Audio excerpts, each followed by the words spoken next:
పవన్ కళ్యాణ్ పై విమర్శలు చేసే స్థాయి మాజీ మంత్రి రోజాకు లేదని మంత్రి కందుల దుర్గేష్ ఫైర్ అవుతున్నారు. మంత్రిగా ఉండి కూడా జబర్దస్త్ లో ఎందుకు పాల్గొన్నారని మంత్రి ప్రశ్నించారు.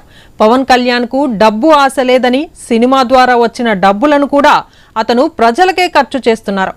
మీరు మంత్రిగా ఉన్నప్పుడు ఒక్క ప్రాజెక్ట్ అయినా రాష్ట్రానికి తీసుకువచ్చారా అని అన్నారు. పవన్ కళ్యాణ్ సినిమాల్లో నటిస్తే తప్పేంటని ప్రశ్నించారు. ఏమంటే అసలు రోజా గారికి అలా మాట్లాడేటువంటి అర్హత ఉందా?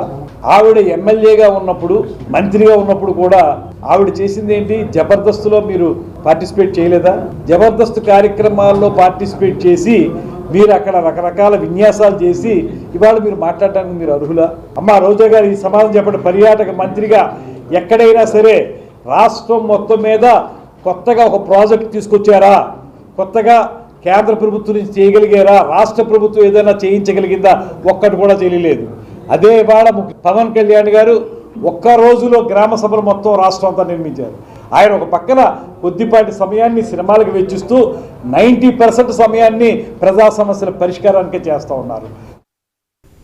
రాష్ట్రంలో మెడికల్ కాలేజీలపై వైసీపీ తప్పుడు ప్రచారం మంత్రి కందుల దుర్గేష్ స్పందించారు. పీపీపీ పద్ధతిలో చేపట్టిన కాలేజీల నిర్మాణం నిర్ణీత సమయంలోగా పూర్తి అవుతుందని పేర్కొన్నారు. పీపీపీ అంటే ఏమిటో తెలియని ప్రతిపక్షం రాష్ట్రంలో ఉందని విమర్శించారు. ప్రైవేటు వ్యక్తులపై పూర్తి యజమాయిషీ చేసే హక్కు రాష్ట్ర ప్రభుత్వానికి ఉంటుందన్నారు.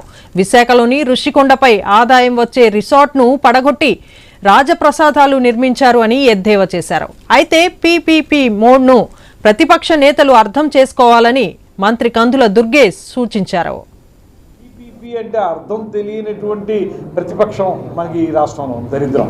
వాళ్ళు పీపీపీ అంటే ప్రైవేటైజ్ చేయడం అనుకుంటున్నారు. పబ్లిక్ ప్రైవేట్ పార్ట్నర్షిప్ అంటే పబ్లిక్ అంటే గవర్నమెంట్, ప్రైవేట్ అంటే ప్రైవేట్ పార్ట్నర్స్. వాళ్ళు పబ్లిక్ ప్రైవేట్ పార్ట్నర్షిప్తో చేసేటువంటి కార్యక్రమాల్ని ప్రైవేట్ రంగం అనేటువంటి మాట చెప్పేటువంటి మనకి దుస్థితి ఇవాళ ప్రతిపక్ష నాయకుల వల్ల కలుగుతూ ఉంది. ప్రతిపక్షంలో ఉన్నటువంటి మాజీ ముఖ్యమంత్రి గారి దగ్గర నుంచి పర్యాటక మంత్రిగా చేసినటువంటి వారి వరకు కూడా అందరికీ పీపీపీ అంటే తెలియనటువంటి పరిస్థితి వచ్చింది. పబ్లిక్ ప్రైవేట్ పార్ట్నర్షిప్ అన్నప్పుడు పూర్తి దాని మీద అజమాయిషీ కానీ, దాని మీద ఉన్నటువంటి కంట్రోల్ కానీ ప్రభుత్వం దగ్గరే ఉంటుంది. మన రాజమండ్రిలో మనకున్న మెడికల్ కాలేజీ వాళ్ళు 5 సంవత్సరాలు పరిపాలన చేశారు. ఏ స్థితిలో ఉందో చెప్పండి. వాళ్ళు మెడికల్ కాలేజ్ ఏమైనా ఫుల్ ఫ్లెడ్జ్డ్గా తయారైందా?